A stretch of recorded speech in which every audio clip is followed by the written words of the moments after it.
A continuación, una mujer desaparece. Era muy posible que fuera un secuestro. La policía descubrió en su ordenador que la víctima llevaba una segunda vida.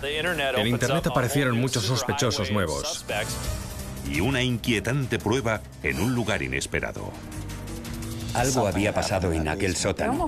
Parecían marcas de una sierra mecánica. Los científicos ofrecieron respuestas, pero nadie quería aceptarlas. Cuando nos presentaron al capellán, supimos que las noticias que íbamos a recibir no eran buenas.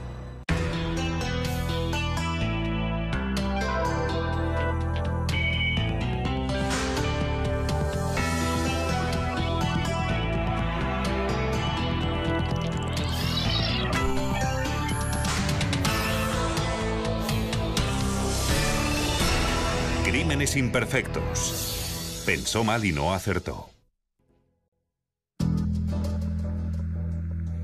Era una mañana de febrero en Sioux Falls, Dakota del Sur. Un día normal para JDS Industries, una empresa que fabrica trofeos para agrupaciones deportivas.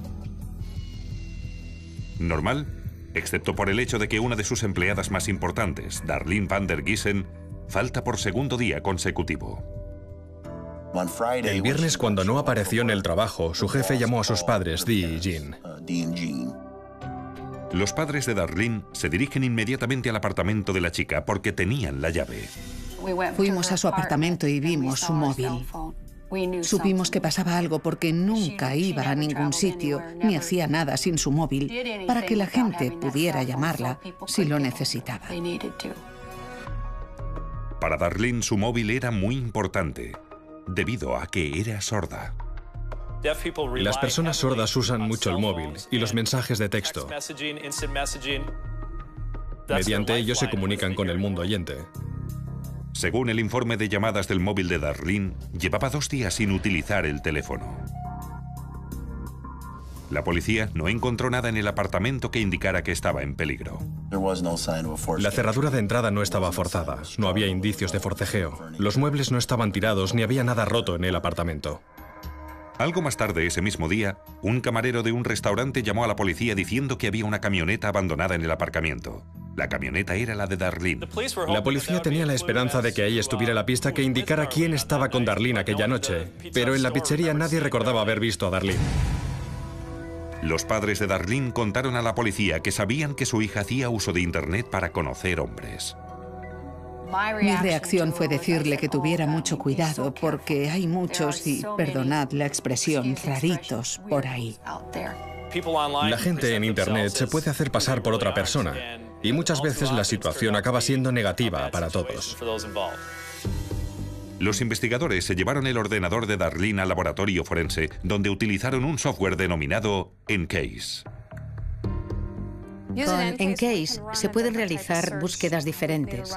Se pueden realizar en Internet o se pueden buscar mensajes de chat o emails y se puede ver el historial de Internet para ver qué páginas se han visitado y cuándo. La búsqueda reveló varios emails alarmantes que Darlene había recibido 10 días antes de su desaparición. Los emails eran amenazantes, pero eran casi infantiles y estaban bastante mal escritos. Se los enviaba a una mujer que se identificaba en la red como Wendy Smith. Hola, Darlene. Siempre te metes en problemas. Eres fea y tonta, una cerda. Te odio. Según los amigos de Darlene, ella no conocía a nadie que se llamara Wendy Smith.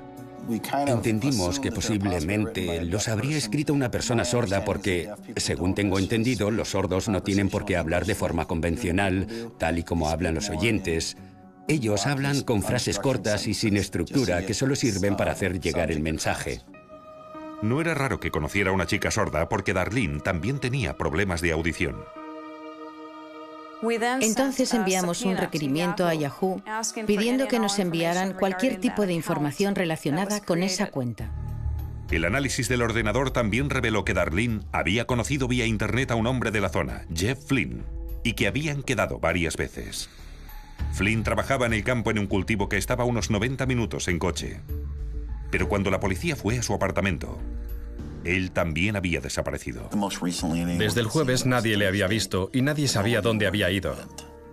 Sus amigos decían que era muy raro que se fuera de la ciudad durante un periodo de tiempo tan largo.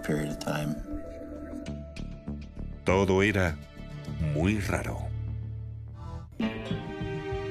En los días posteriores a la desaparición de Darlene van der Giesen, su nuevo novio, Jeff Flynn, también había desaparecido. Cuando insinuaron que Darlene se podía haber ido de fin de semana con aquel señor, yo insistí una y otra vez en que Darlene no hacía ese tipo de cosas. Ella no era así. 4 días después, Jeff volvió. Dijo que había ido a ver a unos amigos que vivían fuera. Estaba nervioso, pero la mayoría de la gente lo está cuando habla con la policía. En cambio, él estaba nervioso y preocupado por Darlene. En el maletero del coche de Jeff, los agentes encargados de recoger pruebas encontraron algo que parecía sangre seca. La alarma de la policía se activó cuando vieron la sangre en el maletero.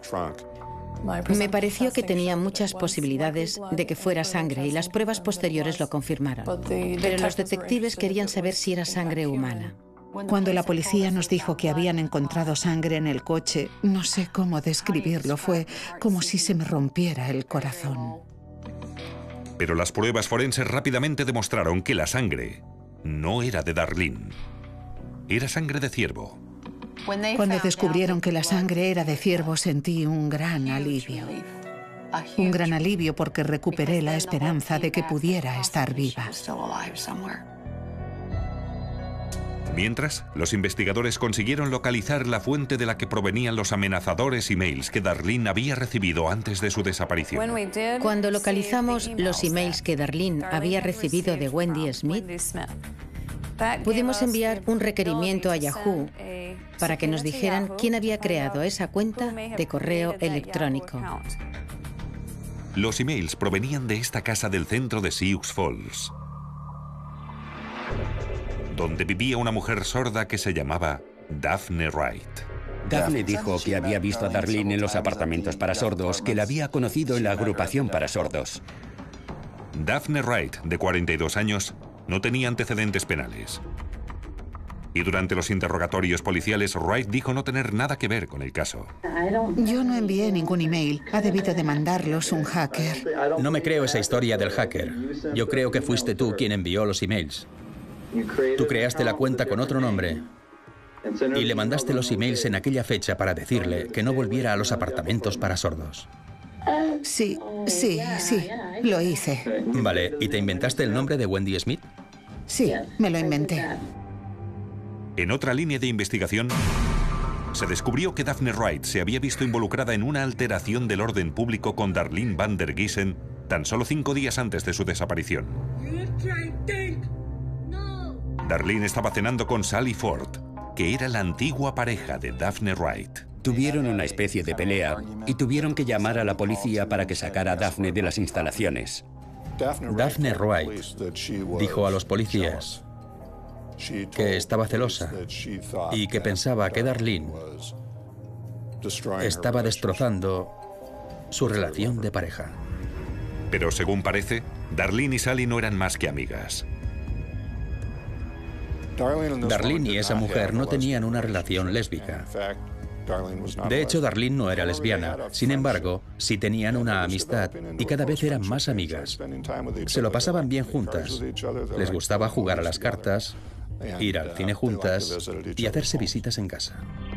Darlene contó a sus amigos que había arreglado las cosas con Daphne tras el incidente.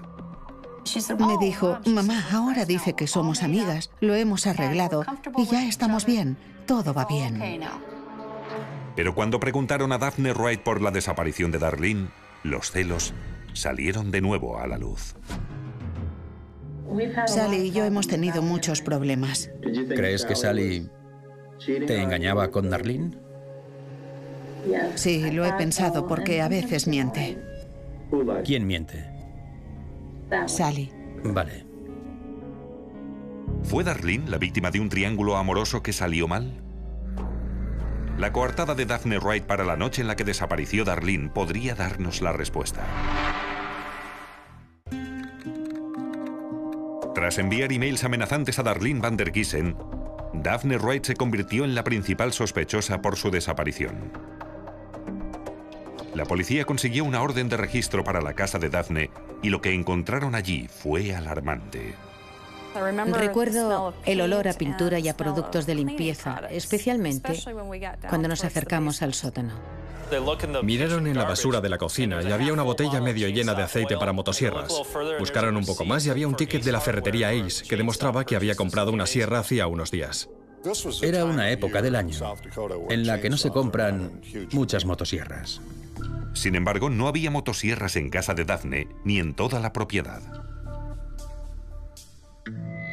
Pero en la parte inferior, en el sótano, sí había pintado de azul. Había una zona pintada por aquí, otra por allí y otra por allá. Eran zonas de diferentes tamaños y cosas así. Partes de la pared, no la pared entera. Una zona de 1 metro o metro y poco en el suelo, pero no el suelo entero. Partes de la escalera, pero no toda. Un poco más allá había una pequeña caseta que antes se utilizaba para guardar carbón. El suelo estaba totalmente pintado de azul y la pintura estaba pegajosa y suave. Así que se veía que estaba recién pintado. La policía también detectó 7 cortes simétricos realizados en el suelo de cemento. Algunos de nosotros comentamos que parecían cortes de motosierra. Entonces, la policía inició la investigación dirigiéndose a la ferretería Ace. Una vez allí, los investigadores enseñaron a los dependientes distintas fotos, entre las que estaba la de Daphne. Uno de los dependientes dijo que sí, que había vendido una motosierra a esa mujer que además era sorda. Aquella descripción coincidía exactamente con la de Daphne Wright. Fue con una nota en la que ponía máquina para cortar árboles. El chico la llevó primero a la sección equivocada porque no lo entendió bien, pero después la llevó a la sección de motosierras. Estaba preocupada por el precio y cogió la más barata que había en la tienda. Cuando los científicos entraron al sótano de Daphne Wright, no tuvieron dificultades para encontrar más pruebas incriminatorias en las paredes de madera de la caseta para almacenar carbón. Vimos que en las paredes había trozos muy pequeños de hueso y lo que parecía ser piel. Los investigadores recogieron muestras de tejido y de huesos para analizarlas y las compararon con el ADN que habían obtenido del cepillo de dientes y el peine de Darlene. Aquel día vinieron unos cuantos detectives y nos llevaron arriba. Cuando abrieron la puerta, nos presentaron al capellán y al jefe de policía. Todos los agentes estaban en la sala y nos pidieron que nos sentáramos. Así que supimos que las noticias que íbamos a recibir no eran buenas. Y no lo eran. El ADN de Darlene coincidía con la sangre y los tejidos que había en el sótano de Daphne. Ella creía que Darlene se estaba interponiendo entre Sally y ella, y que la única forma de evitarlo era eliminarla por completo. Pero los investigadores seguían teniendo un problema. No tenían el cadáver de Darlene. Al jurado le gusta que haya cadáver, que haya arma del crimen, y nunca se sabe. Puede que te toque un jurado escéptico que al no tener cadáver tenga dudas y te declare inocente. En la búsqueda, la policía primero miró en los contenedores, donde Daphne y sus vecinos tiraban la basura. Cuando llegaron los agentes, los basureros ya habían echado la basura en el camión y se la habían llevado al vertedero de la ciudad. La policía se dirigió al vertedero de Sioux Falls, una propiedad de 190 hectáreas que da servicio a 5 condados y a casi 250.000 personas. Se calculó que habían llegado unas 200 o 300 toneladas de basura durante los últimos 3 días, mientras nosotros habíamos estado buscando a Darlene. Había temperaturas por debajo de 0. Hacía un viento helador mientras los agentes voluntarios realizaban la búsqueda. Trabajaban con horquetas y picos para analizar la basura palmo a palmo. Para las 3 docenas de agentes que participaron, la búsqueda fue difícil y frustrante. Se buscó durante días, pero ni siquiera tenían la garantía de que el cadáver estuviera en el vertedero. Las condiciones no podían haber sido peores. Hacía mucho frío, hacía viento, era horrible. Se realizó un gran esfuerzo al analizar el contenido del vertedero en busca de Darlene.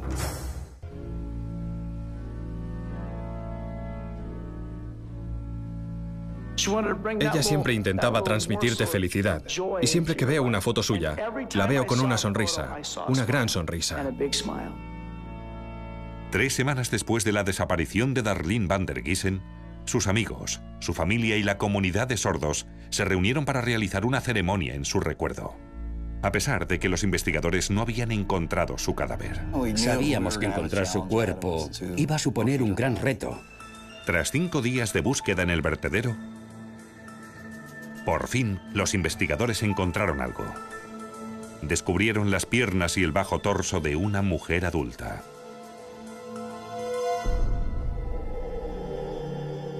También encontraron trozos de moqueta ensangrentados y una sudadera manchada de sangre.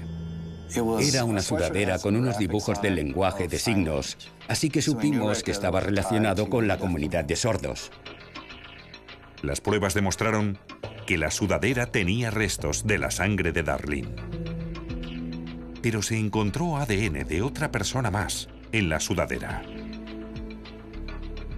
Cogí muestras del interior de la sudadera con la esperanza de que hubiera ADN suficiente o células de piel suficientes para conseguir la identificación completa. Y tuve suerte porque pude identificar a Daphne Wright. Ser capaces de relacionar a Daphne Wright con una sudadera en la que también había sangre de Darlene van der Giesen y tejidos suyos era muy importante. Teníamos una prenda de ropa que pertenecía a la sospechosa y sabíamos que se la había puesto. Teníamos sangre y tejidos de la víctima en esa prenda y teníamos restos del cadáver encontrados cerca. Así que eran unas pruebas muy valiosas. A 40 kilómetros de distancia, al otro lado de la frontera con Minnesota, un trabajador de la autopista encontró el torso y la cabeza de Darlene envueltos en plástico. El forense descubrió que Darlene tenía un importante traumatismo en la cabeza. La habían atado. Le habían colocado una cuerda alrededor del cuello, que según uno de los forenses de pie, era como la de la bobina de cuerda que habían encontrado en el garaje de la casa donde vivía Daphne Wright. El examinador médico tenía 2 teorías sobre cómo habían asesinado a Darlene. La causa de la muerte pudo ser el importante traumatismo, la fractura de 17 centímetros que tenía en el cráneo, o la falta de aire causada por la bolsa que le pusieron en la cabeza, o una combinación de las dos. Los abogados defensores dicen que Daphne estaba convencida de que Darlene estaba intentando robarle a su exnovia y quería evitarlo. Pidió a Darlene que quedara con ella en la pizzería. Pero una vez allí, cambió de opinión y le propuso que mejor fueran a su casa. Una vez en casa, Daphne golpeó a Darlene con un objeto contundente. La tiró por las escaleras. Luego, le ató una bolsa de plástico grueso alrededor del cuello con una cuerda que tenía por allí.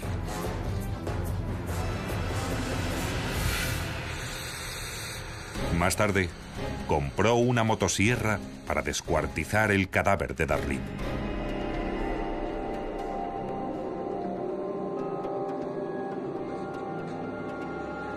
Pero no pensó en el ticket, en los testigos de la tienda y en el gran número de pruebas forenses que dejó. Daphne se deshizo de algunas partes del cadáver en diferentes vertederos y en una zanja a 40 kilómetros de distancia. Luego intentó esconder las pruebas con pintura, pero no fue suficiente. Había como una montaña de pruebas que inculpaban a la acusada. Los emails.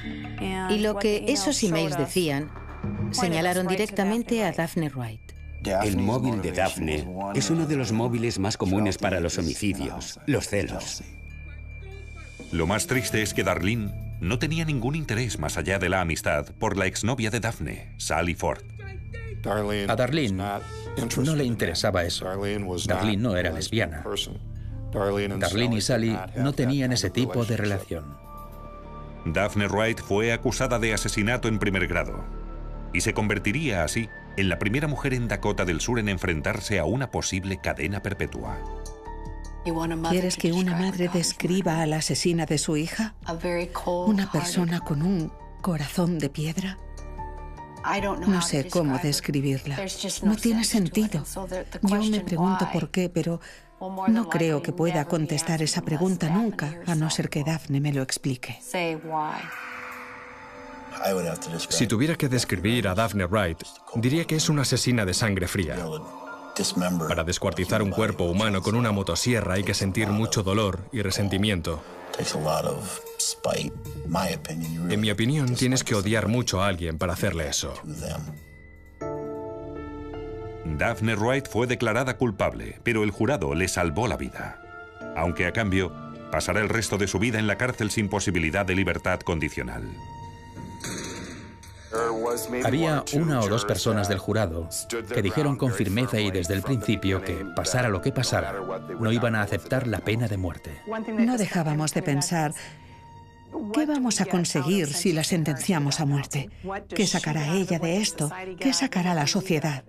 ¿Qué sacaremos nosotros? Y no veíamos nada bueno en ello.